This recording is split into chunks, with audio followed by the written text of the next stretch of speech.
is Eric Stevenson, and the purpose of this video is to interview somebody over the age of 50 about exercising, some obstacles that come with exercising.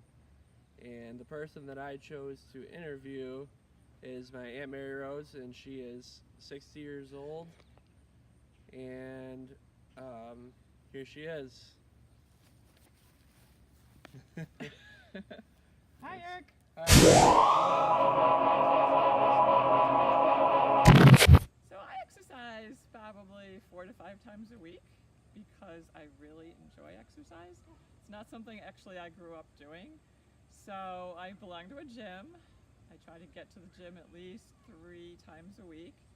And then if I'm not at the gym, I do outdoor things, just hiking or running. I go to yoga, I bike. Some days you come home from work and you don't feel like doing anything, but when you go to work out, you feel so much better afterwards. I mean, some days it's really hard, but it feels so much better when you do it. And I firmly believe that people have to take care of their bodies. We can't really ask doctors and medical science to fix this or cure that if we don't try to take care of ourselves. Good, okay. Would you say there's any obstacles to exercising? Maybe you work a lot or something like that? The biggest obstacles to exercising are sitting all day in my office, wintertime, wanting to just go home and sit on the couch. But you got to make yourself do it. Okay, so do you usually exercise by yourself or with other people, like socially? I do both. So when I go both? to the gym, I do classes. I've done spinning classes, but most of the time I'm lifting weights or I'm on one of the exercise machines. Yoga is a group class, but I also love hiking with other people, going on walks, that kind of thing. So almost every night I will go for at least a 2 to 3 mile walk just to get outside. Good. Do you have any friends who have similar exercise routines that do the same thing as you, pretty much?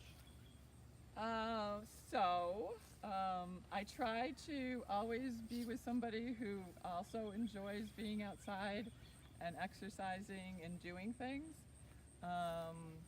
It's really helpful when you have a partner who also enjoys exercising because the two of you can do it together. All right, so how is what you do for exercise now different than, let's say, high school or college? So here's the thing. I never exercised in high school or college. I guess I started going to aerobics when we were wearing like the leg warmers and everything with my cousins back in the 80s. That was after college. And then I joined a gym after that, and I've been at a gym for probably the last 20, 25 years.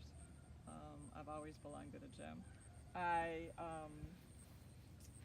So coming from a background where my father was a swim coach and I couldn't even learn how to swim, I got a D in gym when I got my freshman year of high school because we didn't have a gym in my grammar school. I went to a Catholic grammar school. We had nothing. We had a playground and I'm not even sure we were ever on it. So going from that to what I'm doing now, I do way more now than I ever did when I was 22. Okay, so do you have any sports or activities that you've continued to do throughout your whole life, or did you not not do anything when you were younger? I did nothing when Okay. Again, there were no organized sports for girls really like there are now. We had this gym in high school. We had to wear these funky one-piece gym outfits, and it was a joke. We did the trampoline, and I'd never been on a trampoline before. It was, it was ridiculous. So have you had any major injuries that set you back from exercising? So my biggest major injury was when I was at the top of a mountain in the Adirondack Mountains, and I sprained my ankle on a rock. The rock turned, my ankle turned, and I was at the top of that mountain. So how'd you get down? Almost 5,000 feet. Walking. They don't a helicopter unless you broke Must your have been leg or difficult. something. But I Okay. did get down. But then I took off my sock and my boot and. So, Nice. what type of things did you have to do to rehab to get back to the point that you are now? Well, I didn't actually go to a doctor at that point or do any physical rehab, that someone told me to do. I just let it heal, and then, sometimes even now it'll bother me because once you get injured like that, especially when you're older, I think you never really get over that kind of an injury. So sometimes when I put on high heels now, I can actually feel where I sprained my ankle. All right. So, do you do any competitive physical activities, or did you maybe 5K or a So triathlon, anything like that? 3 or 4 years ago, I did a 10K, and that was the first time I'd ever run 6 miles before. And I did a 5K a couple years ago, and I played tennis for a while. For about 4 or 5 years, I was in a tennis group, but I didn't really get that swing down to where I needed it to be. So I just hit the ball around now. So do you still do competitive races, or have you kind of stopped? Running in my knees is not really, they don't really like it a lot. I have the Stevenson knees, which aren't good.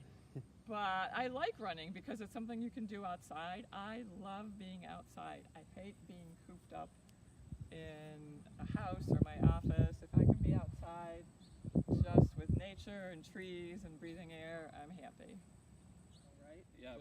Thank you for being the subject of my interview and giving me some more insight on the exercise habits of older adults and the aging population. You're welcome, sweetie.